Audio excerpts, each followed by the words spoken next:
Hi friends, welcome all. Friends, നമ്മുടെ കപ്പൽ ഈ കാറ്റിലും മഴയിലും എങ്ങനെയാണ് ദിശ തെറ്റാതെ പോകുന്നതെന്ന് ആരെങ്കിലും ചിന്തിച്ചിട്ടുണ്ടോ?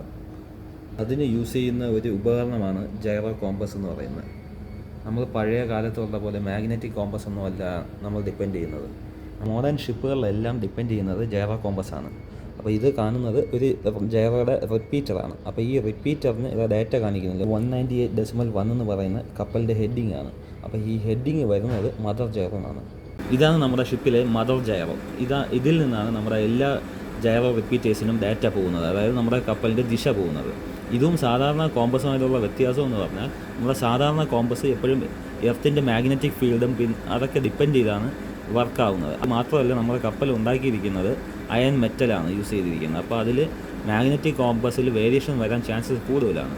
അപ്പോൾ ഇത് വർക്കാവുന്നതെന്ന് വെച്ച് കഴിഞ്ഞാൽ ഇതിനകത്ത് ഒരു ഹൈ സ്പിന്നിങ് ബോളുണ്ട്, ജൈറോസ്കോപ്പ്.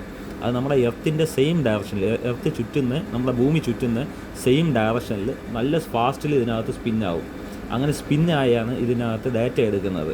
അപ്പോൾ ആ സ്പിന്നിങ് നല്ല സ്പീഡിൽ എർത്തിൻ്റെ ഒപ്പത്തിന് ചുറ്റുന്നതുകൊണ്ട് ഇതിൽ എറർ വരാൻ ചാൻസസ് കുറവാണ്. പിന്നെ ഇതിന് നമ്മുടെ എർത്തിൻ്റെ മാഗ്നറ്റിക് ഫീൽഡോ കപ്പലിൻ്റെ അയൺ മെറ്റലോ ഒന്നും ഇതിനെ അഫക്റ്റ് ആവത്തില്ല.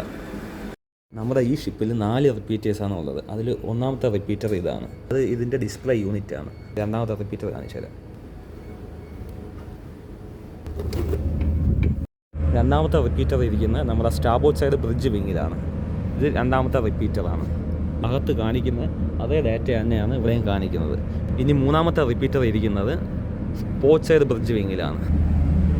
ഇത് കപ്പലിൻ്റെ പോർട്ട് സൈഡാണ്, ഇടതുവശമാണ്. അപ്പോൾ മൂന്നാമത്തെ റിപ്പീറ്റർ ഇതാണ് നമ്മുടെ മൂന്നാമത്തെ റിപ്പീറ്റർ.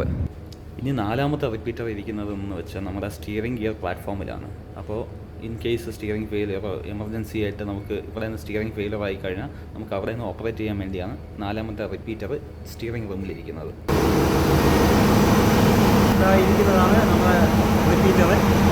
അപ്പോൾ ഈ 4 റിപ്പീറ്റേഴ്സ് 4 സ്ഥലങ്ങളിൽ എന്തിനാണ് വച്ചേക്കുന്നതെന്നും അതിനെപ്പറ്റിയുള്ള കാര്യങ്ങളൊക്കെ നമുക്ക് വരും വീഡിയോയിൽ ഡിസ്കസ് ചെയ്യാം. Bye bye.